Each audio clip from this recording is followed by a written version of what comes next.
ayat yang ke-56 sampai 62. Judulnya di Alkitab kita, Hal Mengikut Yesus.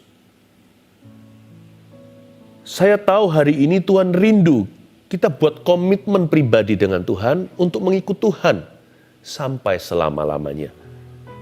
Ya, Lukas 9 ayat 56, Lukas 9 ayat 56, betul. Saya bacakan, ketika Yesus dan murid-muridnya melanjutkan perjalanan mereka, berkatalah seorang di tengah jalan kepada Yesus, "Aku akan mengikut engkau, kemana saja engkau pergi." Yesus berkata kepadanya, "Serigala mempunyai liang dan burung mempunyai sarang, tetapi anak manusia tidak mempunyai tempat untuk meletakkan kepalanya." Lalu ia berkata kepada seorang lain, "Ikutlah aku." Tetapi orang itu berkata, "Izinkanlah aku pergi dahulu menguburkan Bapakku." Tetapi Yesus berkata kepadanya, "Biarlah orang mati menguburkan orang mati, tetapi engkau pergilah dan beritakanlah kerajaan Allah di mana-mana." Dan seorang lagi berkata, "Aku akan mengikut engkau Tuhan, tetapi izinkanlah aku pamitan dahulu dengan keluargaku." Tetapi Yesus berkata, setiap orang yang siap untuk membajak tetapi menoleh ke belakang, tidak layak untuk kerajaan Allah. Dalam cerita ini ada sesuatu yang timpang. Komitmen Tuhan pada kita itu jauh lebih tinggi daripada komitmen kita kepada Tuhan. Komitmen manusia kepada Tuhan Yesus itu nggak seberapa dibandingkan komitmen Tuhan kepada hidup kita. Tuhan mengasihi kita itu tanpa syarat, tapi kalau kita baca tadi beberapa ayat, syaratnya banyak ya. Kedengarannya saleh, kedengarannya rohani. Tapi syarat ya syarat. Our love is too conditional. Cinta kita terhadap Tuhan itu terlalu tergantung sikon atau situasi kondisi, terlalu banyak syarat yang mengikuti. Sedangkan Tuhan itu mati bagi kita waktu kita masih berbuat dosa. 2000 tahun lalu kita belum lahir pun Tuhan sudah mati untuk Anda dan saya. Apa Tuhan tahu waktu di Kalvari Golgota? Karena Yesus adalah anak Allah, pada mulanya adalah firman, firman itu bersama dengan Allah, firman itu adalah Allah. Jadi Tuhan dalam kemahatauannya pasti tahu kita waktu Tuhan Yesus disalibkan. Apakah Tuhan yakin kita akan sempurna? Apakah Tuhan tahu kalau kita akan berbuat salah? Ya, Tuhan tahu kita nggak sempurna dan kita suatu hari akan nakal. Tapi Tuhan tetap mati untuk kita, tanpa syarat. Tidak dibumbui kolosal-kolosal tertentu dengan janji-janji palsu. Tuhan itu menerima kita apa adanya. Jadi ini good news-nya. God has accepted you. Tinggal waktunya kalau yang belum terima Tuhan, segeralah. Jangan buang-buang waktu, karena hidup hanya sekali, jam kehidupan diputar sekali, tidak tahu kapan berhenti. Kesempatanmu sekarang. Nah Tuhan itu yang sudah mencintai kita seperti itu, bagaimana kita membalas budi? Ya kita membuat komitmen pribadi dengan Tuhan. Nggak mungkin kita bisa balas budinya. Apa yang Tuhan berikan pada kita itu kita nggak mungkin bisa mengembalikan. Kita nggak mungkin bisa impas dengan Tuhan atau pas. Kita selalu defisit, orang yang berhutang selama-lamanya pada sorga. Tapi the least, hal yang paling simple, sederhana yang kita bisa lakukan adalah jangan jadi Kristen asal-asalan. Ya, kekristenan itu bukan hanya kabar baik atau Tuhan memberi janji, mujizat terjadi. Kekristenan itu hubungan. Allah ingin menjalin hubungan yang real dengan Anda dan saya. Allah ingin membangun hubungan yang nyata. Tuhan ingin membangun hubungan pribadi dengan kita semuanya. Nah sekarang kita lihat komitmen seperti apa untuk mengikut Yesus. Seperti apa yang Tuhan ajarkan dalam perikop cerita ini. Ayat 56 sekali lagi. Ketika Yesus dan murid-muridnya melanjutkan perjalanan mereka. So it was a journey. It still is a journey today. Semuanya itu adalah sebuah perjalanan dengan Tuhan. Dulu murid-muridnya berjalan dengan Yesus di Galilea. Sekarang kita berjalan dengan Tuhan dalam kehidupan kita. Yesus dan murid-muridnya melanjutkan perjalanan mereka. Lalu berkatalah seorang di tengah-tengah jalan kepada Yesus. Aku akan mengikut engkau. Kemana saja engkau pergi. Bagus sih. Ya, maksud hatinya mulia. Tapi nanti harus lewat ujian dulu. Apakah betul orang ini cinta Yesus? Nanti turun ayat-ayat berikutnya, disitulah Yesus menyaring mana yang asli, mana yang pura-pura. Tuhan sudah mau datang. Jangan sampai kita nanti pada akhir zaman ketika dikumpulkan oleh malaikat dan tuaian itu, ternyata kita adalah lalang dan bukan gandum. Tuhan ingin sekali orang-orang yang mengenal Tuhan sungguh-sungguh. Tuhan tidak mau kita jadi Kristen KTP pura-pura. Tuhan ingin kita jadi Kristen sejati. Nah, nanti Tuhan akan ajarkan kepada kita berikut-berikutnya bagaimana caranya mengikut Tuhan. Tapi yang pertama-tama kembali ke ayat 56 ketika Yesus dan murid-muridnya melanjutkan perjalanan mereka, garis bawah itu. Yesus dan murid-muridnya, saya murid Tuhan. Anda murid Tuhan bukan? Yesus dan murid-muridnya melanjutkan perjalanan mereka. Ya, Christianity is a journey.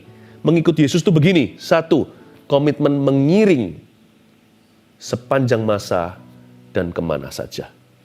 Itu yang Tuhan mau. Kalau mau setia sama Tuhan tuh jangan setia sampai musim kapan. Setia sama Tuhan tuh setia sampai Tuhan jawab doa. Nanti setelah dijawab doanya seperti 9 orang kusta yang lupa. Atau setia sama Tuhan tuh jikalau Tuhan jawab doa. Kalau Tuhan tidak menjawab doanya, kita kecewa. Ya.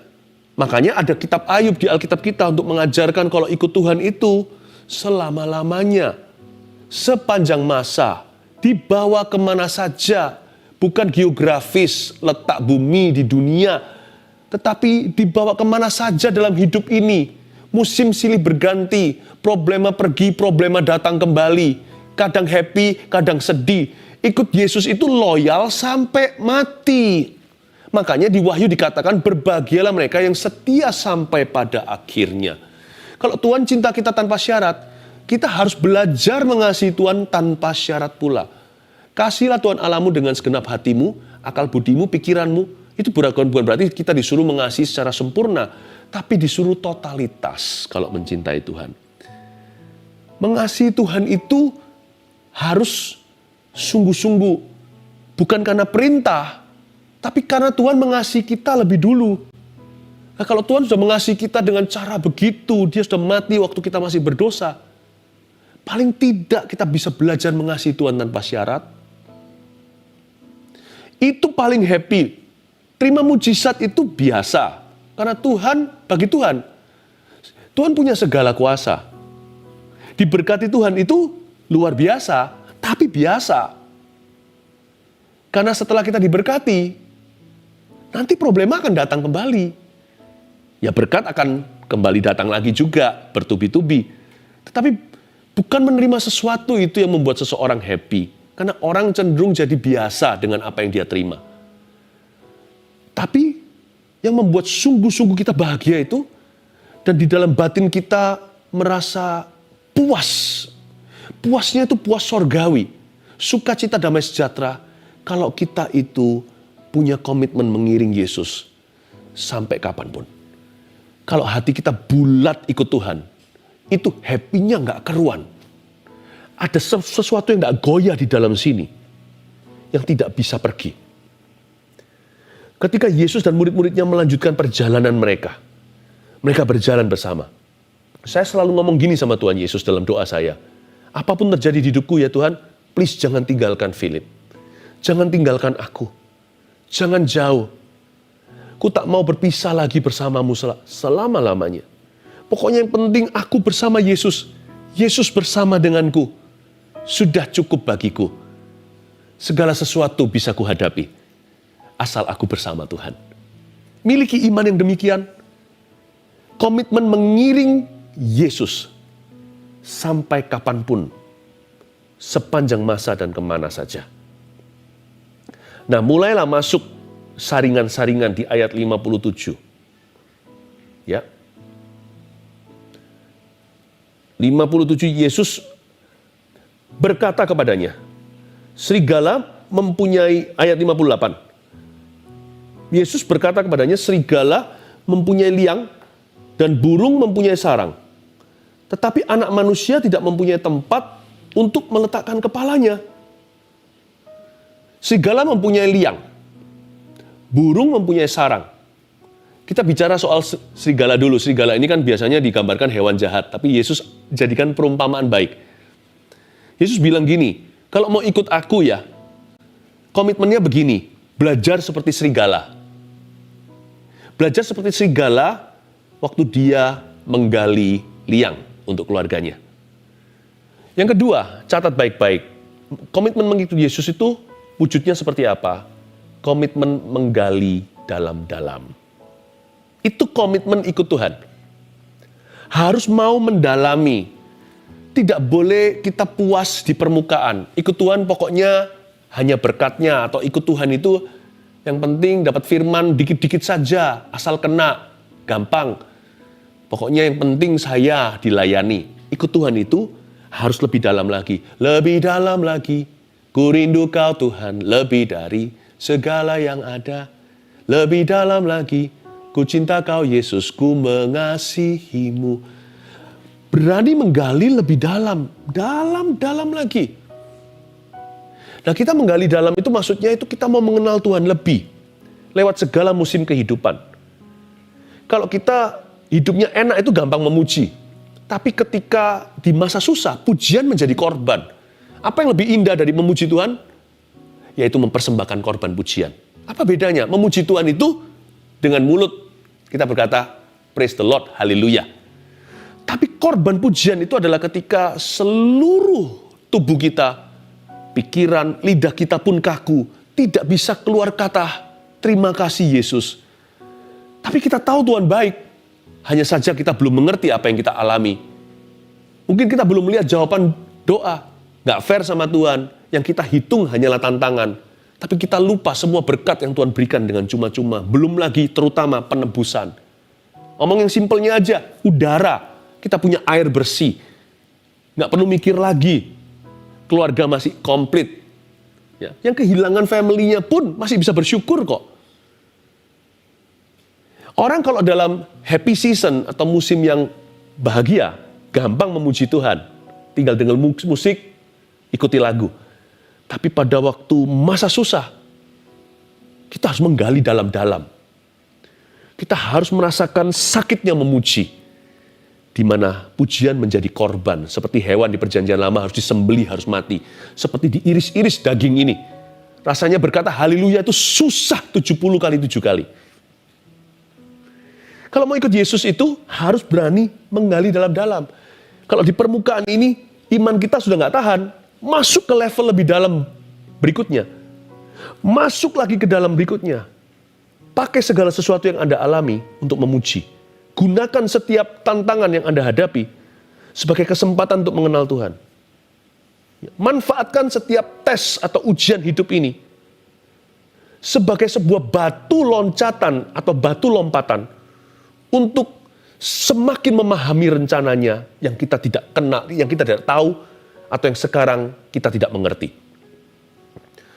Iman itu bisa digali lebih dalam loh. Bayangkan dirimu serigala yang mau melahirkan anak. Kalau serigala, kita melahirkan rencana Tuhan. Nah, kita mau gali lebih dalam supaya gak kena predator nanti. Siapa tahu di situ ada singa, ada hyena, ada hewan-hewan buas lainnya di benua Afrika. Nah, kita mau sembunyikan. Nanti kecil-kecil anak-anak serigala itu, dia bisa bermain-main di dalam lubang. Jauh daripada pemangsa-pemangsa yang besar size tubuhnya. Dan kalau saya gali, kalau saya rasa di suatu level itu tidak aman. Di situ imanku rawan. Dan saya goyah segenap kepercayaan, my belief system, sistem keyakinan saya itu diobrak-abrikan dengan badai taufan kehidupan. Dan waktunya kita perdalam iman kita. Kalau di level ini nggak cukup, gali lagi lebih dalam. Memang waktu kita menggali lebih dalam, lebih susah, kotor lagi. Nanti kalau level kedua sudah lebih di bawah tanah, bukan hanya UG underground, sudah UUG underground. Kalau nggak cukup, gali lagi, tahu nggak jedoknya di mana? Jikalau kita sungguh-sungguh nggak mengerti rencana Tuhan lagi. Kita jadi seperti Ayub. Semua orang berkata, kutuki Tuhan aja, ngapain kenal Tuhan kok jadi begitu? Tuhan tinggalkan kamu dan segalanya. Yang difitnah bukan hanya kita, tapi yang difitnah adalah Tuhan kita. Pada saat seperti itu, hubunganmu dengan Tuhan harus tetap aman. Hubungan kita. Kalau paling bawah, sudah sampai ke bottom line, sampai ke di tambang sudah tidak ada tanah, disitulah keluar kalimat ini, Tuhan memberi, Tuhan mengambil, terpujilah nama Tuhan. Iman kita paling dasar, jikalau di atas masih ada mujizat, di bawah kita nggak bisa apa-apa. Dan ada kata-kata luar biasa ini, the Lord gives, the Lord takes away, blessed be the name of the Lord. Masih ada satu lagi level di bawah itu loh. UG. Gak ada kata-kata. Roma 8 dengan keluhan-keluhan yang tak terucapkan. Air mata yang ditabung dalam kirbat Allah. Kalau mau ikut Yesus harus menggali dalam-dalam. Apapun terjadi, harta utama kita. Bukan berkat yang kita miliki atau yang akan kita terima. Harta yang paling bawah, yang harta yang paling mulia, yang terakhir dipertahankan dengan nyawa, adalah hubunganmu dengan Tuhan. Pengenalan akan Allah. Never curse God. Jangan pernah kita mengutuki Tuhan karena apa yang Dia tidak berikan pada kita. Kalau kita bisa punya iman seperti itu, gampang bisa punya untuk memiliki iman untuk menerima mujizat. Karena hati kita sudah super tahan, tidak bisa kecewa. Hati kita itu sudah divaksin dengan kasih, dengan komitmen yang bulat hati. Nothing will take Christ away from me. Nothing will take me away from Christ. Tidak ada yang bisa mengambil Kristus dari saya.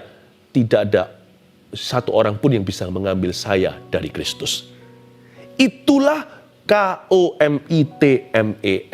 Itulah komitmen dengan K huruf besar kepada Kristus. To love Him unconditionally as He has first loved us unconditionally. Mengasihi Dia tanpa syarat karena Dia sebagaimana Dia telah mengasihi kita tanpa syarat pula. Komitmen menggali dalam-dalam itu juga berarti mau kotor. Gak ada itu namanya si serigala waktu menggali ke bawah. Lalu dia bersih, mulus. Lalu mungkin bersinar, dia punya bulu, pasti kena debu. Kalau orang yang mau sungguh-sungguh, pasti kena debu tanah orang lain juga. Dalam kita mengikut Yesus, waktu kita memperdalam komitmen kita dengan Tuhan, pasti diizinkan terjadi gesekan. Pasti ada pembentukan. Mau gak mau kita akan berkenaan, bersenggolan, bersentuhan dengan manusia. Terutama orang-orang yang di dekat kita. Nah, selama manusia itu terbuat dari debu tanah, siap-siap kalau Tuhan bentuk bersama dengan mereka, kalau kita bersentuhan dengan manusia, pasti kita pun akan berlumuran dengan debu tanah juga. Nggak fair untuk menuduh. Orang lain pun berlumuran dengan debu tanahmu dan debu tanahku. Jadi jangan pernah kalau ikut Tuhan itu, kita merasa kita mau tumbuh sendiri. Pasti kita dibentuk, gesekan pun kadang terjadi. Di sanalah kita belajar untuk mengalah, menerima, belajar untuk menyesuaikan, adaptasi, mengampuni, belajar untuk menjelaskan.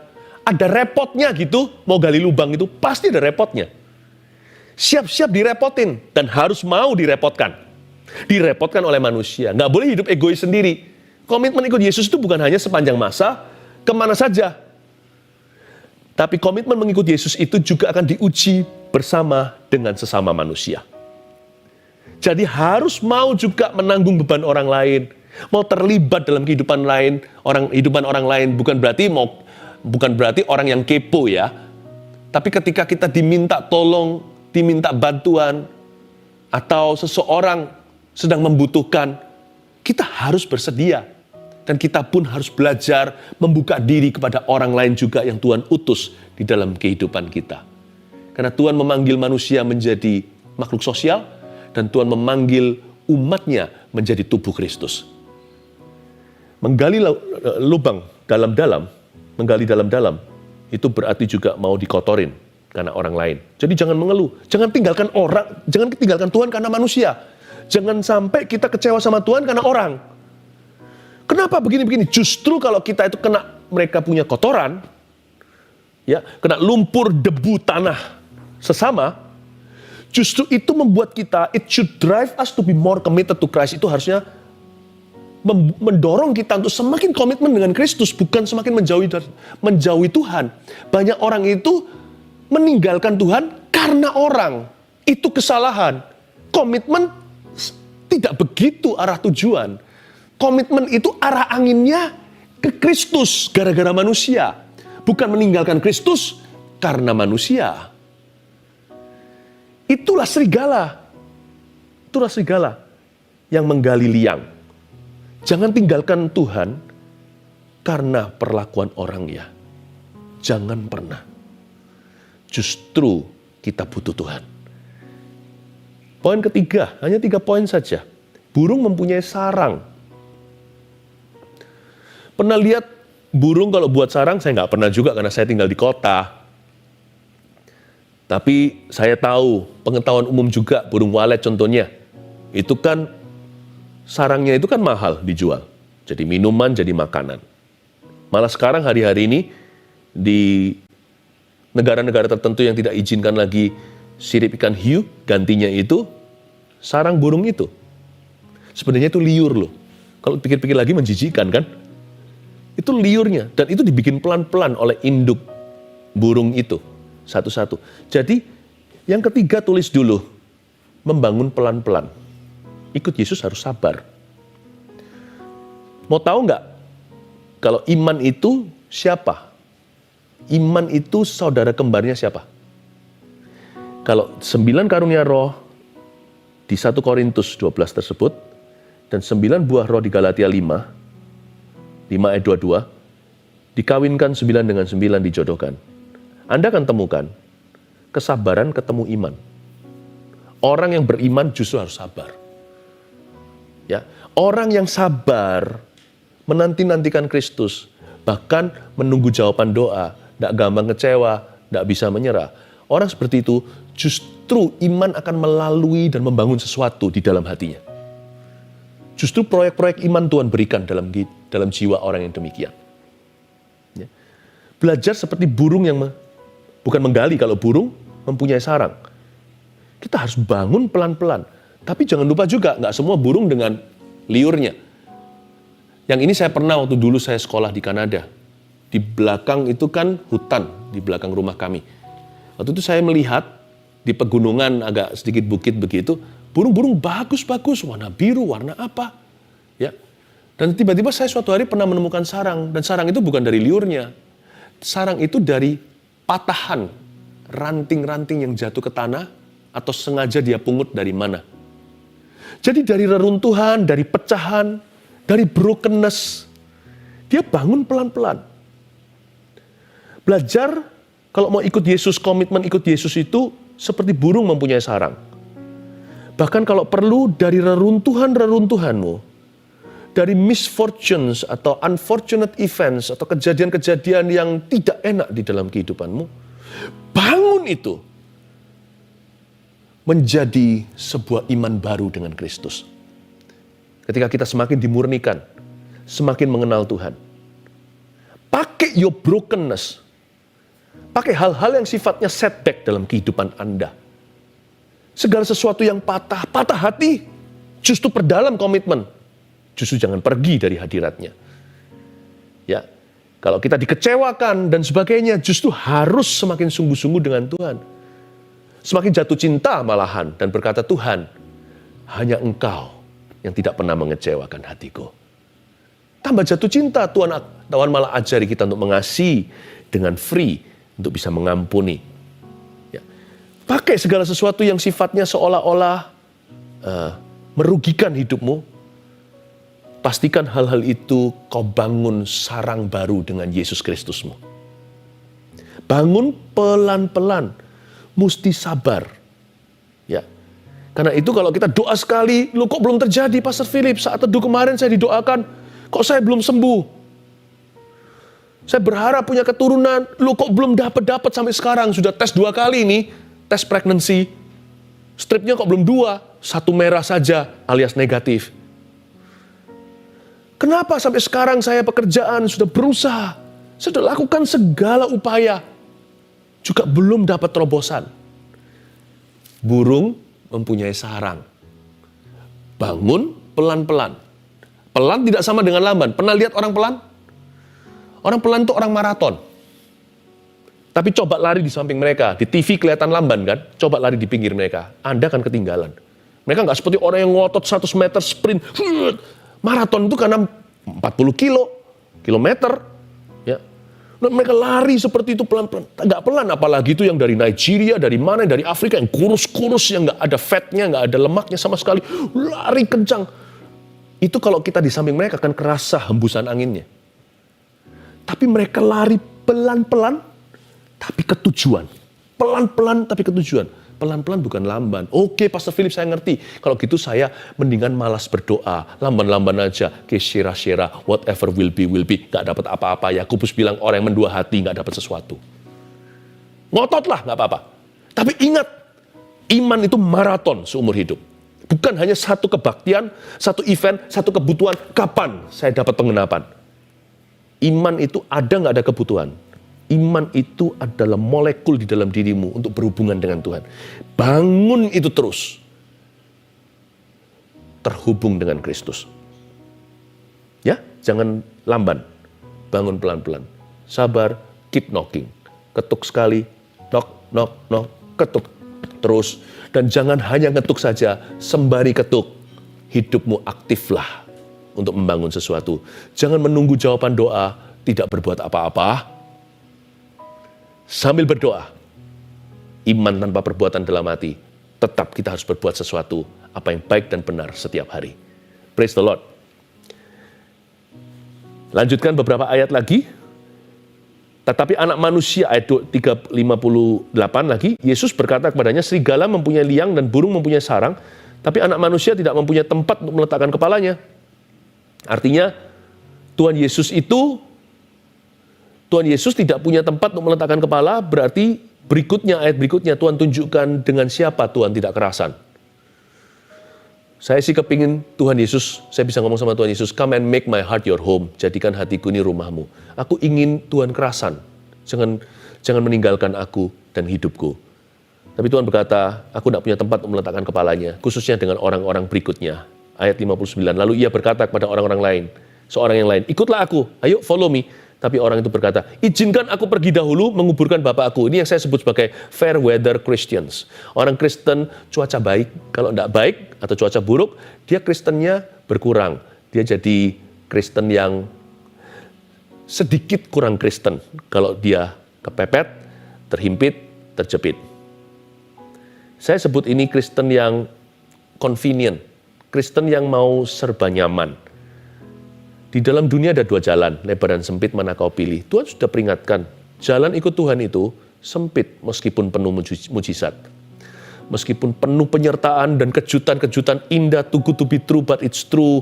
Kayaknya nggak masuk akal, terlalu bagus untuk jadi kenyataan, tapi terjadi juga. Hidup kita itu diwarnai dengan hal-hal seperti itu.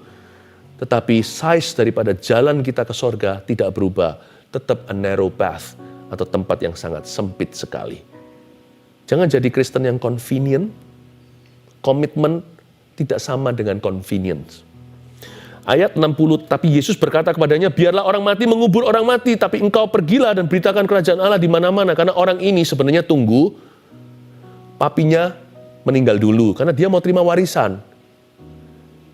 Dia mau ikut Yesus, tapi dia juga tunggu dulu sampai aku terima warisan, bagian, hidupku enak dulu. Nanti kalau hidupku sudah enak ya Tuhan, aku jadi orang Kristen. Kalau hidupku sudah enak ya Tuhan, aku mau melayani. Kalau hidupku sudah enak, aku peduli sama sesama. Tapi aku dulu, kalau hidupku sudah nyaman, baru setelah itu aku melayani. Ini Kristen yang kayak gini. Dan Tuhan berkata, aku tidak mau taruh kepala. Nggak kerasan aku sama orang seperti itu. Tuhan cinta, Tuhan kasih. Tapi dia bukan murid Yesus. Dia hanyalah orang berdosa untuk orang itu Yesus mati. Tapi Yesus tidak taruh hati percayanya kepada orang demikian. Mari kita jadi murid Tuhan yang berjalan dengannya. Bukan jadi orang-orang yang hanya makan rotinya ketika dia membagi 5 roti dan 2 ikan. Ayat 61, dan seorang lain lagi berkata, aku akan mengikut engkau Tuhan, tetapi izinkanlah aku pamitan dulu dengan keluargaku. Yang ini takut sama manusia, Kristen ikut-ikutan. Saya sebut ini conditional Christians atau Kristen dengan banyak syarat. Tunggu dulu ya, aku harus pamitan dulu dengan keluarga aku. Nggak satu, majemuk. Aku ikut Yesus kalau begini, kalau ini izinkan, kalau ini izinkan, kalau kehidupan mengizinkan, kalau orang mengizinkan. Kondisinya banyak sekali. Tapi Yesus berkata, setiap orang yang siap untuk membajak tetapi menoleh ke belakang, nggak layak untuk kerajaan Allah.